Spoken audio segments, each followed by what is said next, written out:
So I didn't tell you all this ahead of time, but really this has been a 3-week series of sermons. Our monthly theme is invitation. And so 2 weeks ago I talked about beginning again. Last week I talked about welcoming. And this week I'm talking about growth, because I think those are natural companions to one another. So I want to start with the question, how is it with your spirit? Which is not something you ask people a whole lot, probably. Even I don't, and that's sort of literally my job description. But really, how is it? Because I want to know, and I think we should want to know, how we are doing, how each of us is doing. It's not a question I want you to tell me the answer to right this moment, because we might be here for a while if we all tried to answer that. But this is the key question if we want to grow in our communities. And that might not seem obvious, because in Unitarian Universalist congregations, and since I mostly do interim ministry, I've worked in a lot of UU congregations now, over almost 15 years as a minister, and before that a youth director. So in Unitarian Universalist churches, there's no shortage of talk about growth. How can we get more people in the door? Or these days, in the virtual door? How can we get more members? How can we get more money in the generosity campaign so that we can cover the bills? Maybe add a program or two, or add a staff member. And those are not unimportant questions. We deal with them all the time, especially in places like the board and finance committee and all our various committees working on programming. But the real question is, how is your spirit? How is your true self? Because we usually answer this by telling how we did this weekend, or what we did this weekend, or what's going on at work, which I love to talk about people's jobs. I think they're really fascinating.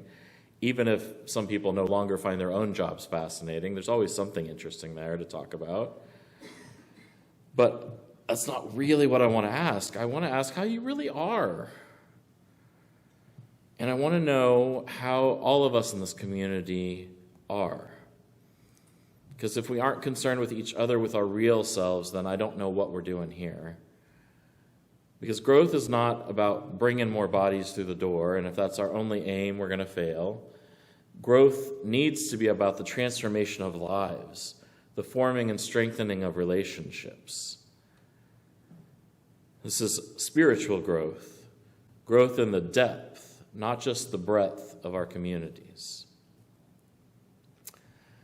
So as I said, this service is in many ways a companion and a sequel to last week's, because I'm still thinking about the story that we heard last week. It was about the Messiah that was going to be found among the members of a troublesome classroom. Now, the first time I ever heard a version of that story, it was a little bit different. It wasn't a classroom, but rather a monastery, and one in decline, where there were only a few monks remaining. And those monks were always arguing and upset with each other. And the abbot, the chief of that monastery, went to a local rabbi, and that rabbi said, "I've had a vision that among you is the Messiah." And as we heard in our story about the classroom, it revolutionized the way they treated one another. And their care and love for each other gradually encouraged others to come join their community. And the monastery was brought back to vibrant life once again.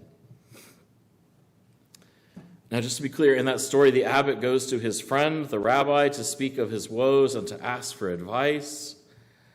And if you know any rabbis in your life, they never answer your question, ever. It's very frustrating. The rabbi, instead of answering the question about what he should do to fix this problem, gives this sort of bizarre vision. The abbot wants a way to restore the greatness of his abbey, to bring more monks to their community, but instead he's told about some Messiah that's among them. I could hear instead the answers that a rabbi could have given. You could start a Facebook page, or hire a growth consultant, or put some billboards up around town, advertise, hire a company to recruit potential new monks. You could put in the central air conditioning and the new hardwood floors and start a capital campaign to add a new wing to the old building. And some of those are intended to be funny, but I'm guessing most of us have heard these ideas or others like them. And there's nothing wrong about any of those ideas. They're not inherently good or bad. They don't have some sort of moral weight to them particularly, or not necessarily at least. But of course, they're only strategies. They're not deeper answers to a problem. Because we can advertise or use social media or build new wings until the cows come home, but that alone is not going to grow our communities. So perhaps then it's no surprise the rabbi doesn't make one of those suggestions. He gives no strategy, nothing the abbot can do to fix his problem today, but instead that strange little nugget of a vision, one of you is the Messiah, a great spirit that will bring peace and usher in a new age. And I can imagine the abbot's bafflement. Because after all, he's lived with these other monks for many years. He knows them. He's pretty sure that none of them is the Messiah. But in the great spirit of pragmatism, he figures it can't hurt to be careful and try this anyway. And so it begins, a little thought is planted, and it becomes something great. The brothers treat each other so reverently that the visitors they do have can't help but take notice, and soon others want to join the community. And this is growth as a matter of depth, not breadth, though it leads to some breadth of growth too. I think of comparing it to a forest, because we can plant 1,000 saplings, and that's a worthwhile thing to do, but it won't replace the loss of a single massive redwood, at least not for a long, long time.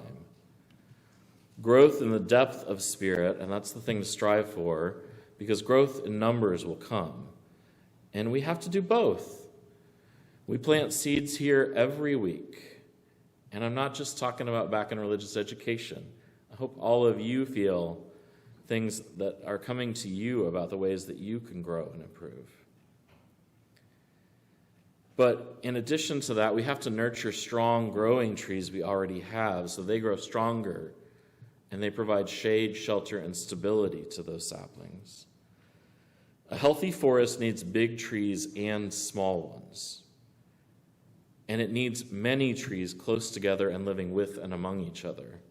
A tree by itself isn't a forest. And so it is with our communities. We tend to saplings every week.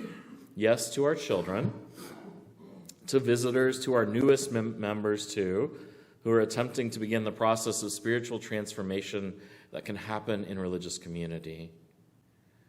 But we also have to nurture our great spirits, those faithful who are deeply committed already to this community and to its people. We have to honor them. And the way we do that is by taking our relationships with each other seriously, by supporting, and yes, sometimes by challenging each other to live out our faith in our lives, to go ever deeper in our spiritual journeys through good times and bad. The point of our communities is to grow deep spirits, to grow relationships between people so that we can go transform the world. And if we're doing those things, people will come flocking. But it's not easy work. The first time you throw that baseball, you're not going to do well. The first time you try to engage serious spiritual depth, it might not go that well.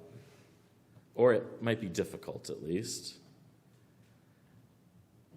Easy work is not this, but nothing worth doing is. It starts with a simple question: how is it with your spirit? So today I give you this challenge, and to myself, ask someone how their spirit is. And you don't have to use those words, because they might not be the right ones.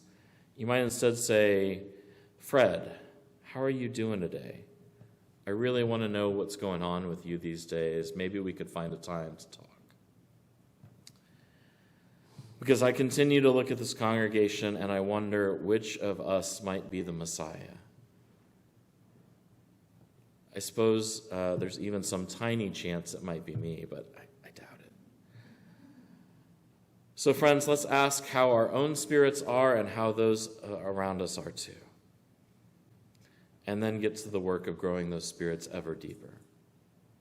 May it be so.